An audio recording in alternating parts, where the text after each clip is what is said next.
ദൈവനാമത്തിന് മഹത്വമുണ്ടാകട്ടെ. വലിയ നോമ്പ് ധ്യാനത്തിലെ 1-ാം ദിവസത്തെ ധ്യാനത്തിനായി തിരഞ്ഞെടുത്തിരിക്കുന്ന വേദഭാഗം വിശുദ്ധ യോഹന്നാന്റെ സുവിശേഷം 2-ാം അധ്യായം 1 മുതൽ 11 വരെയുള്ള വാക്യങ്ങളത്രേ. 11-ാം വാക്യം കുറിവാക്യമായി വായിക്കട്ടെ. യേശു ഇതിനെ അടയാളങ്ങളുടെ ആരംഭമായി ഗലീലയിലെ കാനാവിൽ വച്ച് ചെയ്ത് തന്റെ മഹത്വം വെളിപ്പെടുത്തി. അവന്റെ ശിഷ്യന്മാർ അവനിൽ വിശ്വസിച്ചു. കാനാവിലെ കല്യാണത്തിന് കർത്താവ് വെള്ളം വീഞ്ഞാക്കുന്ന അടയാളത്തെ ധ്യാനിച്ചുകൊണ്ടാണ് വലിയ നോമ്പ് എല്ലാ വർഷവും ആരംഭിക്കുന്നത്. വലിയ നോമ്പ് പൂർത്തീകരിക്കപ്പെടുന്നത് കർത്താവിന്റെ ഉയർത്തെഴുന്നേൽപ്പിനെ ആഘോഷിക്കുന്ന ഈസ്റ്റർ വിരുന്നോടുകൂടെയാണ്. 2 വിരുന്നുകൾക്ക് മധ്യേയുള്ള അനുഭവമാണ് നോമ്പ്. Fast and feast. നോമ്പും വിരുന്നും ജീവിതത്തിന്റെ സുഖദുഃഖ സമ്മിശ്രമായ അനുഭവത്തെയും കർത്താവിനോടുകൂടെ ഒരുക്കപ്പെടേണ്ട ആവശ്യകതയും ഓർമ്മപ്പെടുത്തുന്നതത്രേ. നമ്മൾ വായിച്ച വേദഭാഗത്ത് വീഞ്ഞ് തീർന്നുപോയി എന്ന അനുഭവത്തെ വിവരിച്ചിരിക്കുന്നു. കല്യാണത്തിന് വീഞ്ഞ് തീർന്നുപോയി എന്നത് ഭൗതികമായ വീഞ്ഞിന്റെ അഭാവം മാത്രമല്ല, മനുഷ്യന്റെ ദൈവ തേജസ് നഷ്ടപ്പെട്ട ജീവിത അവസ്ഥയെ കൂടെ ഓർമ്മപ്പെടുത്തുന്നതാണ്. പാപ അനുഭവത്തിൽ ജീവിക്കുന്ന മനുഷ്യ ജീവിതത്തെ ഓർമ്മപ്പെടുത്തുന്നതത്രേ. മനുഷ്യനിലെ ദൈവ തേജസ് തീർന്നുപോയ, മങ്ങിപ്പോയ അനുഭവമാണ് വീഞ്ഞ് തീർന്നു പോകുന്ന അനുഭവം. അമ്മയായ മറിയ കർത്താവിനോട് പറയുന്നു അവർക്ക് വീഞ്ഞു തീർന്നുപോയി എന്നത്. ഇവിടെ ഭവനത്തിലെ ആളുകളുടെ ബുദ്ധിമുട്ടിനെ തിരിച്ചറിഞ്ഞ് അതിനോട് അനുഭാവപൂർവം പ്രതികരിക്കുന്ന മറിയാമിന്റെ പ്രവൃത്തിയെ നാം ശ്രദ്ധിക്കേണ്ടതാണ്.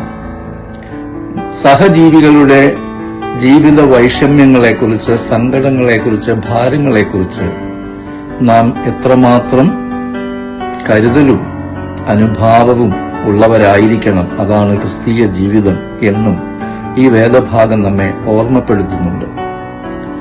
കർത്താവ് മറിയയോട് പറയുന്ന മറുപടി, സ്ത്രീയെ എനിക്കും നിനക്കും തമ്മിൽ എന്ത് എന്നതിന് മാക്സിമസ് എന്ന സഭാപിതാവ് നൽകിയിരിക്കുന്ന വിശദീകരണം ഇപ്രകാരമാണ്. മറിയ ഭൗതികമായ വീഞ്ഞിന്റെ അഭാവത്തെക്കുറിച്ചാണ് ചിന്താകുലപ്പെടുന്നത്. എന്നാൽ കർത്താവ് മനുഷ്യജാതിക്കും സകല സൃഷ്ടിക്കുമുണ്ടായിരിക്കുന്ന ദൈവ തേജസ്സിന്റെ അഭാവത്തെക്കുറിച്ചാണ് ഭാരപ്പെടുന്നത്. അത് രൂപാന്തരപ്പെടുത്തി ആ സകല സൃഷ്ടികളെയും മനുഷ്യജീവിതത്തെയും നമ്മെ ഓരോരുത്തരെയും പുതുക്കുവാനാണ് കർത്താവ് ഈ ലോകത്തിലേക്ക് വന്നിരിക്കുന്നത്.